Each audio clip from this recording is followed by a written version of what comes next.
So I'm a graduate.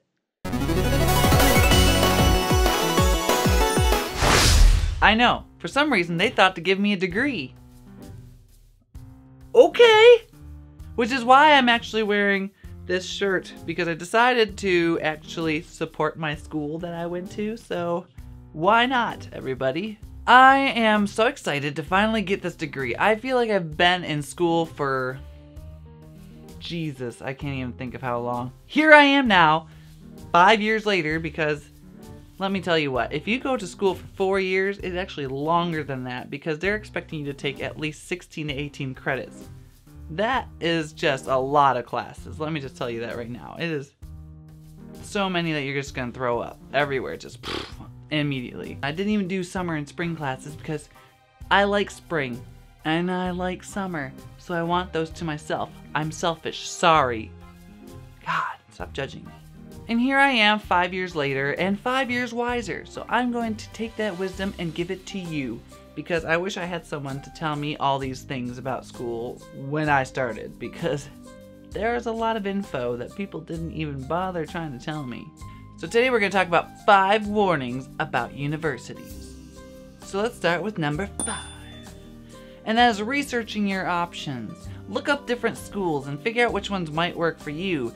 Maybe it's location that's important too, so kind of figure out what's around that area. And if you want to go out and see more schools and that's out of your state, your city, your country, do it, because those are going to be some of the best times of your life. You're going to look back onto your college life and think, holy shit, I just, went across this country and went to school there by myself and adulted. I adulted as fuck, kind of. I mean, I never lived the dorm life, but I knew a bunch of people who did, and I can say that you're not really adulting at all. You're getting... I'm not going to get into that. You're adulting more than usual. I'm going to put it that way. More than you were. You're not being force-fed by your parents anymore. You have to actually look for food. And most likely it's going to be ramen. So prepare for that sodium overhaul.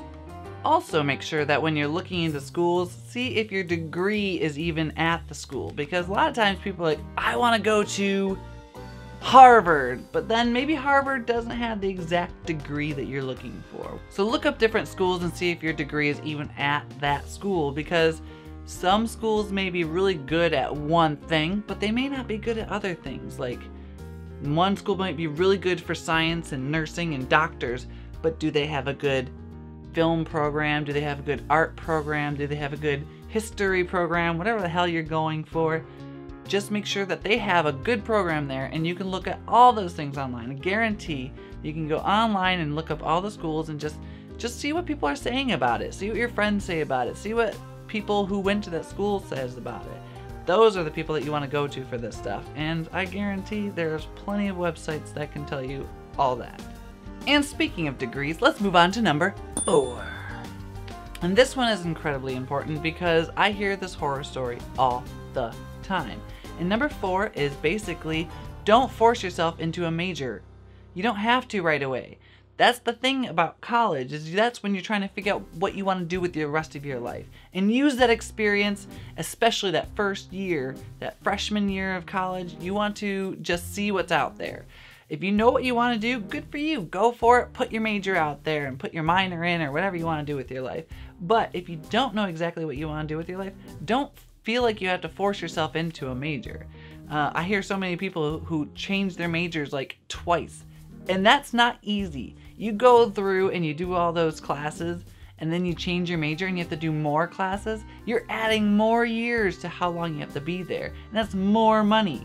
And if you don't have scholarships and you're paying for it out of your own pocket or putting it onto loans, that's going to add up. That's going to add up real quick. So don't feel like you have to be in a major right away, because that is the worst thing you could do. Just take some general education classes. Like, you're going to need your maths done, you're going to need your sciences, you're going to need your languages, or whatever other crap that they're going to make you do. And then there's number 3.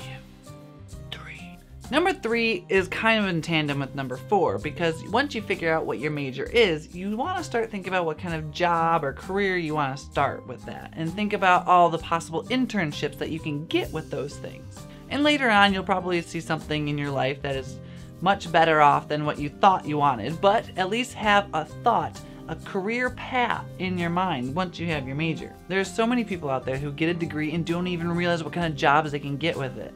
A lot of times they don't even know what they're getting themselves into when they pick that degree. So it gets a little wish-washy, and I don't want to be preachy here, but damn it, just know what the fuck you're doing. Use your degree for you, because this is going to be what you're going to do for the rest of your life. If you want to learn it, maybe make that your minor. But if you want to actually have a career in something, make that your major. If that's what you're going to do with the rest of your life and you want a hobby on the side, maybe your minor is your hobby on the side. Maybe you could be a history minor instead of a history major, because I don't know too many people who can get jobs with a history major. I don't really know what you do with that. Maybe like a museum curator? And I don't even know if that's enough. And once you start figuring out what you want to do with your career, maybe start looking at internships, because those are going to be the real learning experience moments for you. You're going to go in, see if you even like that job. Plus, you're gonna get connections to people that you wouldn't have been able to meet before. You're gonna see so much stuff, and you're gonna get on-the-job experience, which looks great on a resume. Which is why this is number 3, because look, those 3 things in mind. Look at that. It's like I planned this shit. Ha! Theming. And then we got number 2. Number 2 is basically about making connections and friends. This is a big moment in your life, because most likely you won't have your high school friends around as often, if at all. If you go like halfway across the country, you probably won't see them until like summer or spring break or whatever. So this is your time to make new friends and possibly make new loves. You'll never know what's out there. It's gonna be great. Plus, all those people that are gonna be in your class, they're also people that you wanna make connections with, because you could actually end up working for them, with them, or they could work for you, I guess.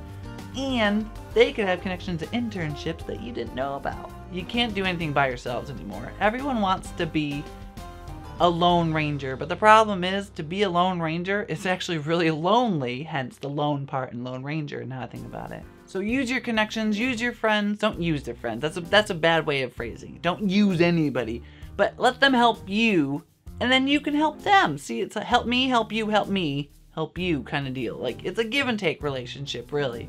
You just want to keep giving, and they're going to keep taking, and you're going to keep taking, and they're going to keep giving, and then you're just like, oh, I'm glad we're friends. And then that day that you actually graduate and walk away, you're going to be all upset and teary-eyed, and then you're going to be so grateful that they were friends with you, and then you're going to have that connection for the rest of your life, maybe, and then maybe even work together in a business plan, make a big, huge corporation, and be the next fucking, I don't know, like Walmart corporation. Don't be Walmart. Don't be Walmart. That was a bad example. And then we move on to number 1. Yes, that's right. We finally get back to number 1. The one thing that everyone's always looking forward to. What is number 1? What's he gonna say? And sometimes I don't even know what I'm gonna say. Sometimes I just make it up as I go. Not in this case. I plan this shit out. I know exactly what I'm gonna talk about in this one. Number 1. Have a goal and stick with it. This is probably the hardest thing to do, because there's so many times that people are gonna drag you down, or you're just gonna feel like you don't want to continue anymore, or that class is just too hard, or you have so much stuff on your plate that you don't even know how you're gonna pass any of your classes. If you have your goal in mind, it makes things so much easier. You know that the path is right there, is a straight line, but the only thing that's in your way is this small blockade, and you just need to punch right through it. Don't worry, we got some gauntlets on. Ooh. Having a goal in mind makes passing those classes a little bit easier. Not much, mind you, because there's a couple times where you're just gonna be like, fuck it, I'm done. Just done with this shit. I wanna leave. Alright, there's the door. Bye. Bye. And don't let other people get you down, because there's gonna be a million people for some reason that wanna see you fail. For some mysterious reason, and I still can't figure it out, people love to watch other people fail. Even sometimes I find myself kind of thinking that, and I try my damnedest not to hope failure on anybody, because it's really poisonous. The minute you start hating something or somebody, it's just gonna get worse and worse. And that's exactly what's gonna happen to them. And it's gonna be even worse when they start seeing you succeed.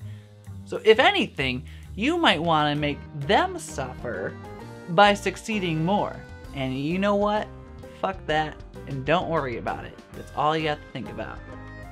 Well, I hope this helped you figure out what you want to do with the rest of your life and how to get into college and what you should do with your college experience, because it's everything that I wish people told me to do, because I let a lot of things get to me and I just wish that I just ignored everything. And post a comment below if you have any more questions about college-y stuff, and if you have any advice for people going to college, put it down there as well, because I'd love to hear what you have to say, because I guarantee we all had different experiences and every little piece of advice is wonderful to anyone who's going to need it. Also, if you want to follow me on Facebook, Snapchat, Twitter, and whatever other social media icon is above me, you can do that in the description below and click the little link and it'll take you right there. That's how easy I've made it. Because I love talking to you guys, and I'm sure you love hearing from me and seeing the stupid shit that I do, and like Instagram photos of my cat, because that's 90% of them. It's pretty much my cat or my dog. So